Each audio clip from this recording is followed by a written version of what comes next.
आज हम बात करने जा रहे हैं bad debt and warranty expense की। बैड डेट होता है कि जो लोग हमें क्या बोलते हैं, पैसे हमने एक्चुअली माल बेचते हैं उधारी पे, और जो लोग कहते हैं कि भैया हम तो आपके माल के पैसे वापस नहीं करेंगे, तो हम उसको बैड डेट लिख देते हैं। ऐसा पैसा जो फ्यूचर में हम रिकवर नहीं कर सकते।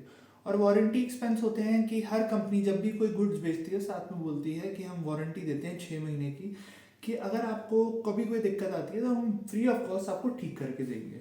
ठीक है। तो वारंटी जो दी जाती है वो कस्टमर को दी जाती है। और मैचिंग प्रिंसिपल यूज होता है वारंटी में। मैचिंग प्रिंसिपल ये होता है कि वारंटी एक कॉस्ट है, तो उसको रेवेन्यू के साथ मैच किया जाता है। क्योंकि कॉस्ट और रेवेन्यू का मैच करने के लिए हम बहुत इंपॉर्टेंट होता है फाइनेंशियल स्टेटमेंट्स के लिए। क्योंकि अगर हम कॉस्ट और रेवेन्यू को मैच नहीं करेंगे तो जो लैग होता है रेवेन्यू और एक्सपेंसेस के बीच में, वो कभी फुलफिल नहीं हो पाएगा। तो वारंटी एक्सपेंसेस काफ़ी ज़्यादा वॉलेटाइल होते हैं। तो हम एक एक्सपेक्टेशन लेके चलते हैं कि हर साल 10% या 5% के जो गुड्स हैं वो हमारे पास वापस आएंगे, हम उसको ठीक करके वापस देंगे। तो हम एक एक्सपेक्टेशन रख सकते हैं वारंटी के लिए। तो हम एस्टिमेट करते हैं इसमें कि फ्यूचर में हमें कितनी कॉस्ट हो सकती है, जिससे कि हमें खर्चा होगा कि ठीक करने में, क्योंकि जो भी गुड्स वापस आएंगे उनको ठीक करने में तो कॉस्ट लगेगी। तो एक एक्सपेक्टेड फिगर ले लेते हैं। तो एक्सपेंस जो रिकग्नाइज होता है वो सेम पीरियड में कराना चाहिए जिसमें सेल्स होती है। मतलब जो वारंटी का एक्सपेंस है उसको सेल्स की फिगर से कोरिलेट करना चाहिए। अब बात करते हैं इम्प्लीकेशंस ऑफ फाइनेंशियल एनालिसिस के, कि क्या क्या नुकसान है। देखो, फाइनेंशियल एनालिसिस से कंपनी की वैल्यूएशंस पता चलती हैं, बट हर चीज़ जिसका फ़ायदा होता है उसका नुकसान भी होता है। तो क्या होता है कि हम डिले भी कर सकते हैं एक्सपेंसेस को, और हम ओवर रिकग्नाइज भी कर सकते हैं एक्सपेंसेस को। इससे क्या होता है, कंजर्वेटिज्म आ जाता है, जहाँ फिर ओवर एक्सट्रीमिज्म आ जाता है एक्सपेंस रिकग्नाइज करने के लिए। तो डिले अगर एक्सपेंस करती है कोई कंपनी, तो उससे क्या होता है, प्रॉफिट इंक्रीज हो जाते हैं। और जब प्रॉफिट इंक्रीज हो जाते हैं तो इसको कहते हैं एक एग्रेसिव अकाउंटिंग यूज करी है इसके लिए। एग्रेसिव और कंजर्वेटिव अकाउंटिंग एक पर्पस के लिए यूज करी जाती है। अगर कंपनी को नेट फिगर्स, जो नेट इनकम की फिगर्स ज़्यादा दिखानी होती है, तो इसको एग्रेसिव अकाउंटिंग कहते हैं।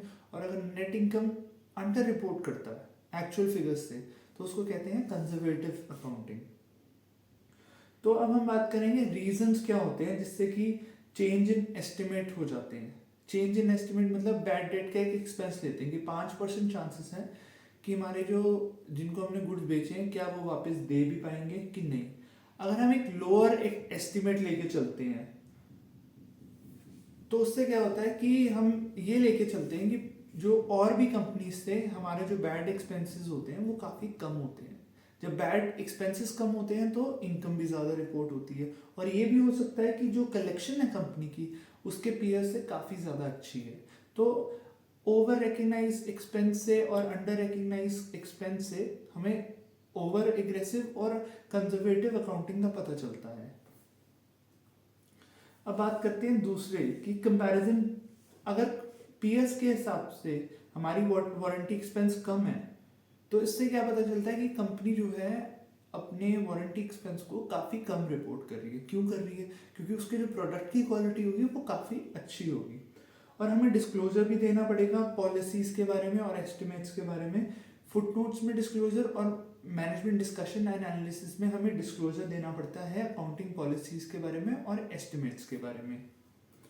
अब बात करते हैं नॉन रिकरिंग आइटम्स की। एक होती है रिकरिंग आइटम्स जो हमारे बिजनेस में डे टू डे ऑपरेशंस में चलती रहती हैं, और एक होती है नॉन रिकरिंग आइटम्स। कोई कंपनी में फायर हो गई, कोई एसेट बिक गया, तो ये होती है नॉन रिकरिंग आइटम्स।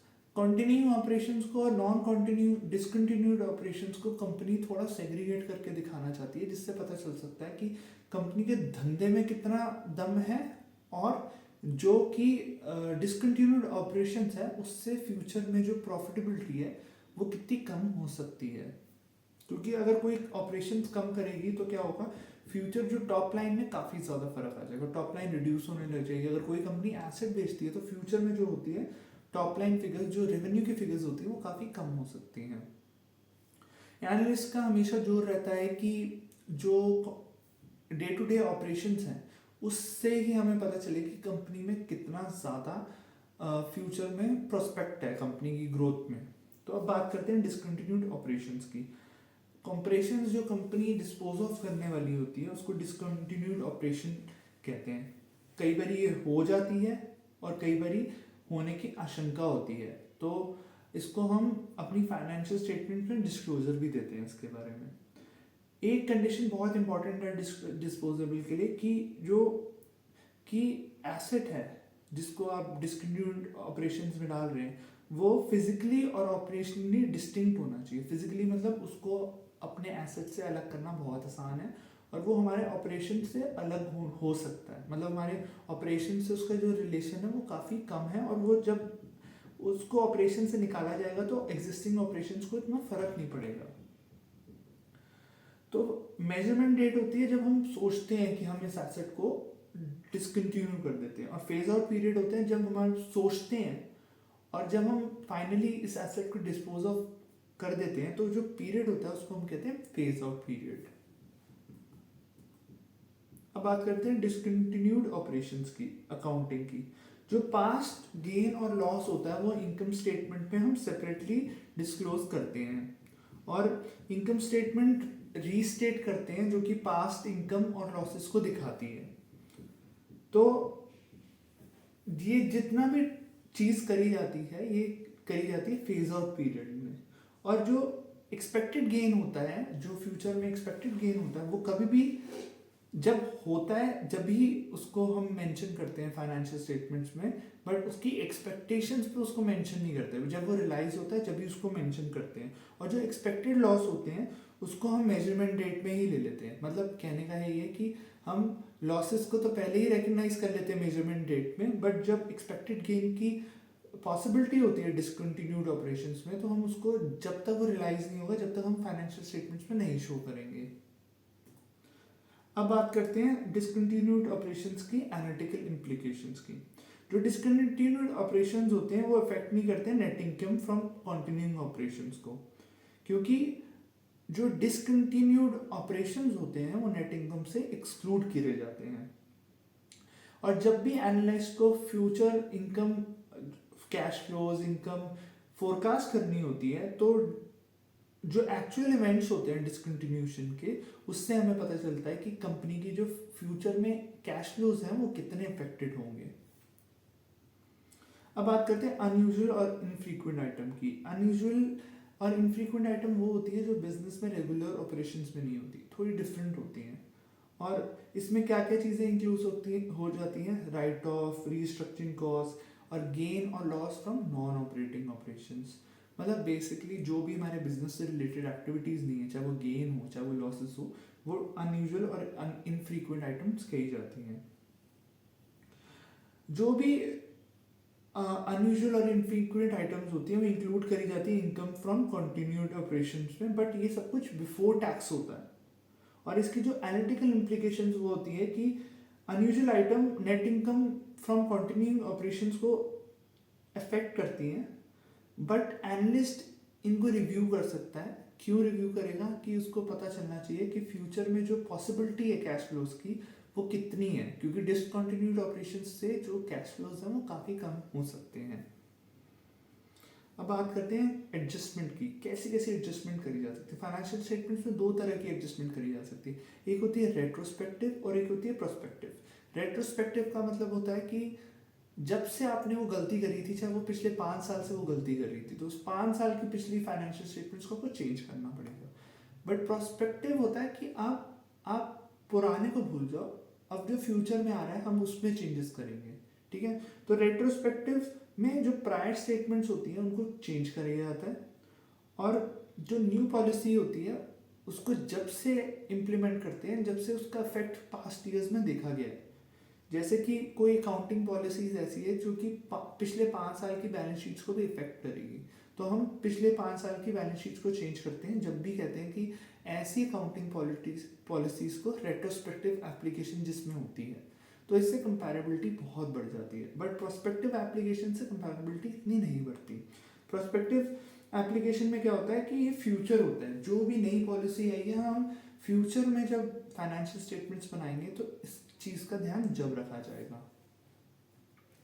अब बात करते हैं किस किस तरह के चेंजेस होते हैं। एक होते हैं चेंज इन अकाउंटिंग पॉलिसीज और एक होते हैं एस्टिमेट्स में चेंज। अकाउंटिंग पॉलिसीज मतलब डेप्रिसिएशन से आपने, मतलब ये तो इन्वेंट्री का है, बट एक एग्जांपल आपको दे रहा हूँ कि अकाउंटिंग पॉलिसीज जैसे कोई मेथड चेंज कर रहे हो। और एस्टिमेट्स होता है कि आप डेप्रिसिएशन की जो परसेंटेज है आप उसको ही चेंज कर देते हो।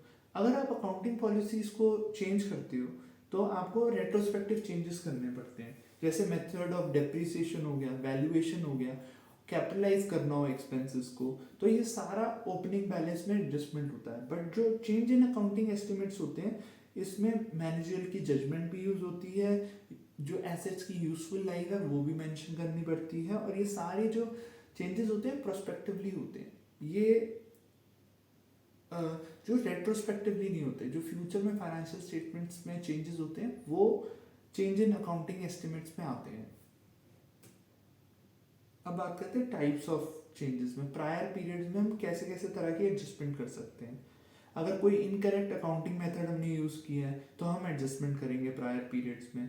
तो और ये भी डिस्क्लोज करेंगे कि प्रायर पीरियड में हमने कितनी एडजस्टमेंट करी है और सब्जेक्टिव वे में वो एडजस्टमेंट क्या है, और इनके जो नेट इनकम में इफेक्ट है वो भी डिस्क्लोज करना काफ़ी इंपॉर्टेंट होता है। अब बात करते हैं एनालिटिकल इम्प्लीकेशंस की। चेंज इन अकाउंटिंग एस्टिमेट्स में क्या होता है, कई बारी जो अकाउंटिंग एस्टिमेट्स होते हैं वो कैश फ्लोज को इफेक्ट नहीं करते। इससे क्या होता है, एनालिस्ट रिव्यू करता है कि इस चेंजेस, जो भी एस्टिमेट्स में चेंजेस आए हैं वो क्या हैं, और इससे जो फ्यूचर का जो ऑपरेटिंग प्रॉफिट है वो कितना एडवर्सली इफेक्ट होगा। अब बात करते हैं प्रायर पीरियड एडजस्टमेंट्स की, जो कि रेट्रोस्पेक्टिवली एडजस्टमेंट्स होती हैं। उसमें क्या होता है, काफ़ी ज़्यादा खामियां होती हैं और ये भी कैश फ्लोज को इतनी तरीके से इफेक्ट नहीं करते, और एनालिस्ट इनको रिव्यू करेगा। इसको चेक करने से ये पता चलेगा कि क्या कंपनी में पास्ट में इंटरनल कंट्रोल्स में काफ़ी इशू रहे हैं कि नहीं रहे। अब बात करते हैं ऑपरेटिंग और नॉन ऑपरेटिंग कंपोनेंट की। तो इसमें ये जो ऑपरेटिंग और नॉन ऑपरेटिंग कंपोनेंट्स होते हैं ये सेपरेटली डिस्क्लोज करे जाते हैं। और नॉन फाइनेंशियल फर्म्स क्या होती हैं, जो इंटरेस्ट एक्सपेंस करती है और जो इंटरेस्ट इनकम आती है उनको सेपरेटली डिस्क्लोज करती हैं। जैसे कि डिविडेंड एंड इंटरेस्ट इनकम हुई, ये इनके जैसे नॉर्मल कंपनी के लिए ये नॉन ऑपरेटिंग कंपोनेंट हुआ, बट एक फाइनेंशियल फर्म के लिए इंटरेस्ट देना और इंटरेस्ट लेना उनकी एक ऑपरेशन से पता चलता है। अब बात करते हैं फाइनेंशियल फर्म्स की।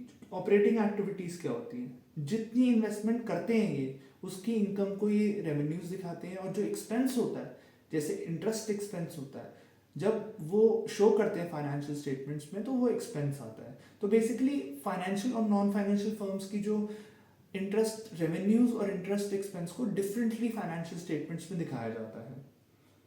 और इंटरेस्ट एक्सपेंस जो होता है वो कैपिटल स्ट्रक्चर के हिसाब से होता है। इंटरेस्ट एक्सपेंस में मतलब अगर डेट ज़्यादा है और इक्विटी कम है तो इंटरेस्ट एक्सपेंस ज़्यादा होगा, बट इक्विटी ज़्यादा है और डेट कम है तो इंटरेस्ट एक्सपेंस कम हो जाता है।